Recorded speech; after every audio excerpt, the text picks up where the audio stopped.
Palm oil is used in a wide variety of products, from margarine, soap, cereal, cosmetics, to even biofuel. You'll find more than 50% of products on a supermarket shelf contains palm oil in one form or another.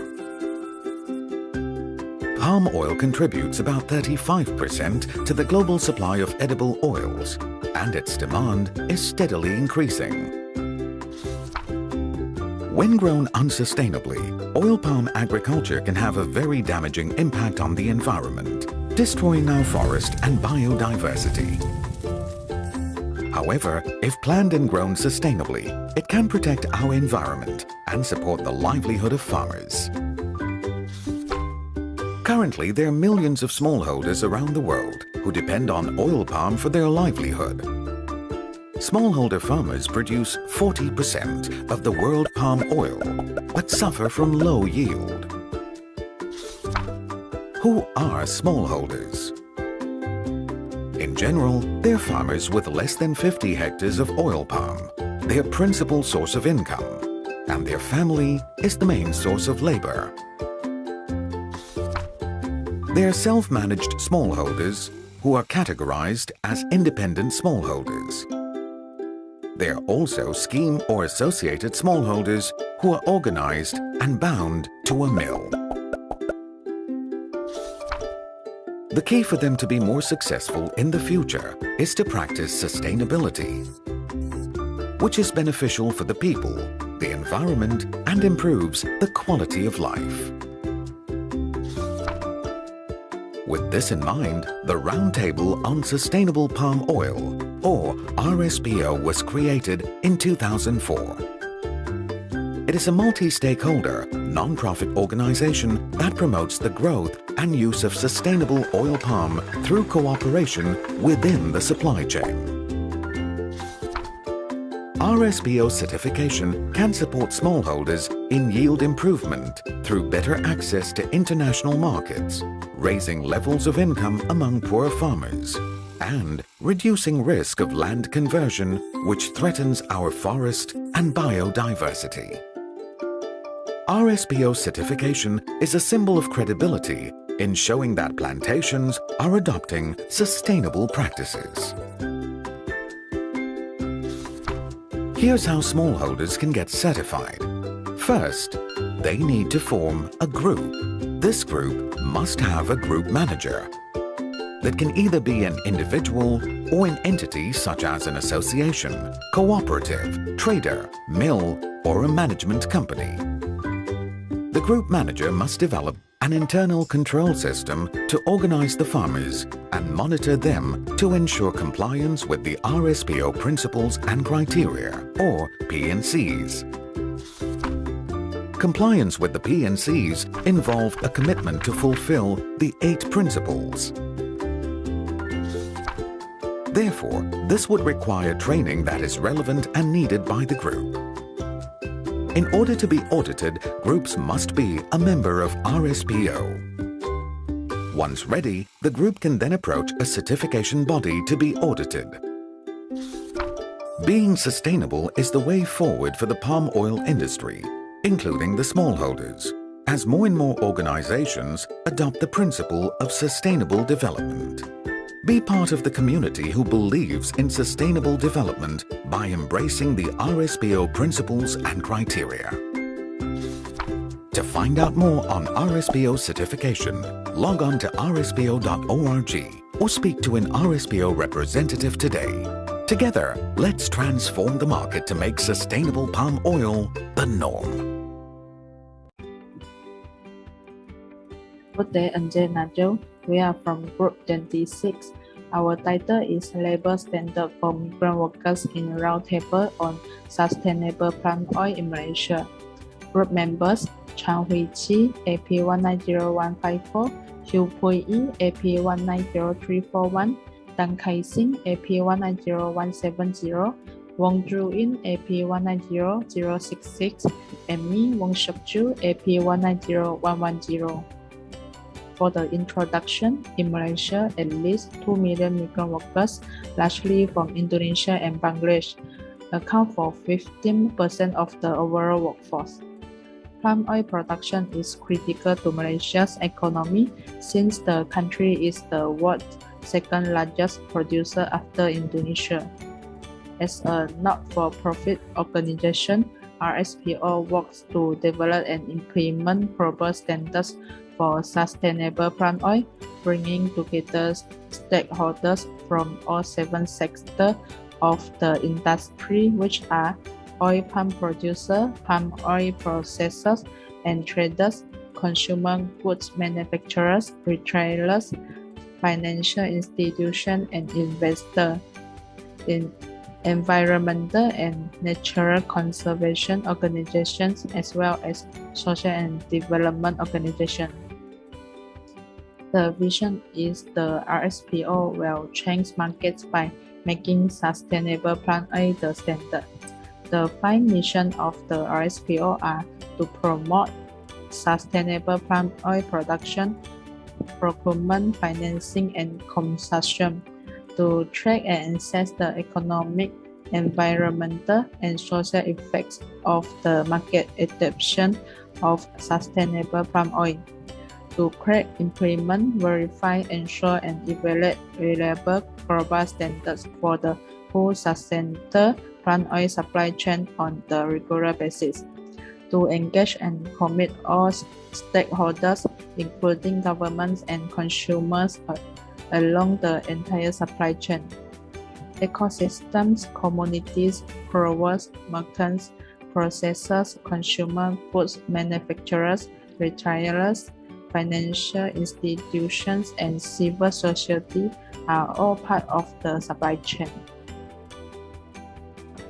A very good day to sir. My name is WONG, and now I would like to present the part of literature review. First, I will going to discuss the meaning of the migrant worker. For laymen say that migrant worker is a group of the foreigners who have the legal right to live and work in a country. Next, for the international level organization perspective, say that migrant worker is an individual migrant from one country to another country in order to work for someone other than himself. Next, for the employment act, say that a migrant worker is an individual who works in Malaysia but is not a Malaysian citizen. Last, for the UNC on the right of the migrants, say that a migrant worker is a person who is to be engaged or has been engaged in a remunerated activity in the stage of which he or she is not a national. Next, we're going to the exploitations of the migrant worker in Malaysia. The exploitations of migrant worker in all parts of the world. At the same time, among Southeast Asia countries complain about Malaysian exploitations of the migrant worker has greatly increased, and this is due to 2 reasons. First, restraint negligence protections of the poor hiring regulation. Second, immoral employers and hiring agents can easily exploit the right of the migrant worker. Here is the some example of the exploitation of the migrant worker. First, given a busy schedule, but not paid or only half or less wages even if they work extra hours or overwork. Second, the working hours, wages, and the employees' benefits of migrant workers are different to the local worker. Third, migrant workers can become the target of the employers to lower their wages for various unreasonable reasons. Next, we continue to the human rights angle in the business. The practice that can be done by the palm oil business in Malaysia is to embrace human rights are the commitments of the policy. For example, the enterprise have to announce their duties and the outlook of respecting human rights representations in a policy statement. Second, the due diligence of the human rights. According to UNGP, BHR said that the human rights due diligence play a main role in organizations. It is enable organizations to be aware of uncertain and find possible solutions. The Malaysian palm oil industry is facing some challenges. First, the contemporary institutions of the regulations and the law in the Malaysia have not kept pace with the enlargement and human rights respecting duty of the plant oil industry. Second, the small and medium oil planters who are act as plant oil supplier in the supply chain do not have a sufficient capacity and resources to fulfill their human rights responsibility. Third, the market has not direct pressures on the suppliers. And the last, more of the small and medium oil plantations owners are not members of the RSPO. That's all for me. Thank you. Good day, doctor. My name is Tan Kai Sing. My matrix number is AP190170. I will present about the RSPO certification under the discussion part. To restrain selling short and mixing palm oil with other unsustainable and traditional palm goods, the Sustainable Palm Oil Goods authorized by RSPO certification and used by every firm in the supply chain should be audited. Every 5 years, the formulation and modification of RSPO's principles and criteria will be done. Without an independent and recognized certification body to authenticate and verify the third party, it is not allowed to publicly claim that it is related to the RSPO principle and criteria. The RSPO principles and criteria have been further adjusted through national interpretations to make sure that they are suitable to be adopted by countries all over the world. Then, the palm oil industry in Malaysia. Malaysia ranks second among the world palm oil producer. The migrant workers are needs from the beginning of the process of oil palm fruit planting and harvesting, converting core oil from fresh fruit branches, until refining core oil into other commodities. Nevertheless, the possible total oil palm production in Malaysia has incredibly decreased because of the workforce deficiency in the country's palm oil supply chain, according to the report from MPOB. It is normal for palm oil enterprise to use informal methods to solve the workforce deficiency problem in the palm oil industry, the largest agriculture sector in Malaysia, and to meet the labor demand of the palm oil supply chain. More than 85% of migrant workers work for the oil palm plantation. Good day, doctor. My name is HUOY. I will continue to present the discussion part. So, 3.3 is situation of migrant labor in Malaysia's palm oil sector. This section will focus on describing the working condition of migrant workers in the Malaysian palm oil industry.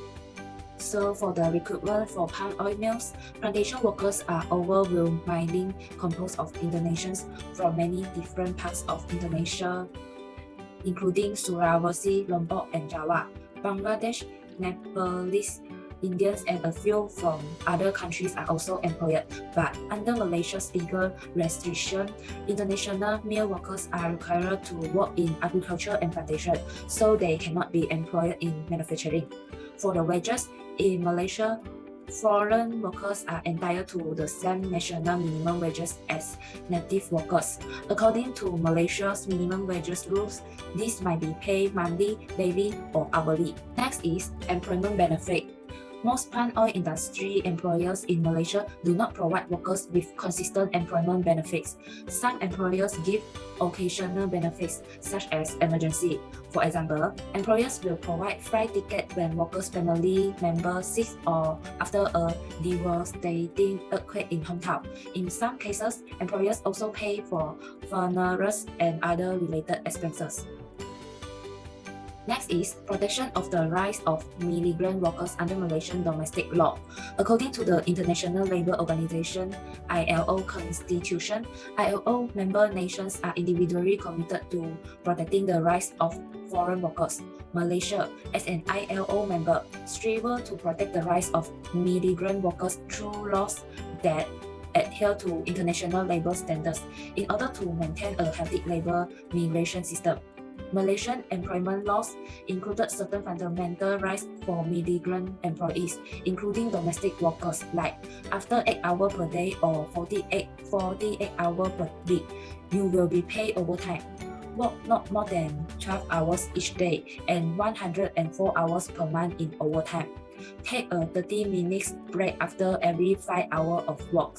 1 day off every week, unless there is an emergency. A total of 20 paid vacation days each year. Pay yearly leave of at least 8 days after a full year of service, and a minimum of 14 days of paid sick leave each calendar year. That's all for me. Thank you.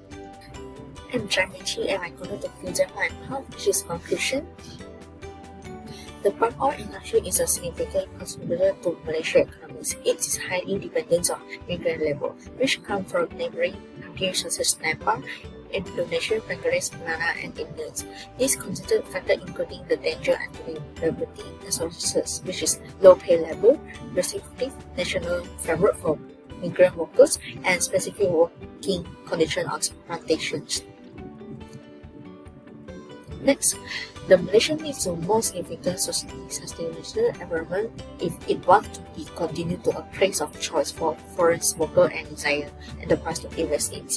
Even though the Malaysian government has recently taken moves to strengthen the safety and broaden of the country foreign labor force, the palm oil sector must still take action to improve the working conditions to international standards. That's all. Thank you.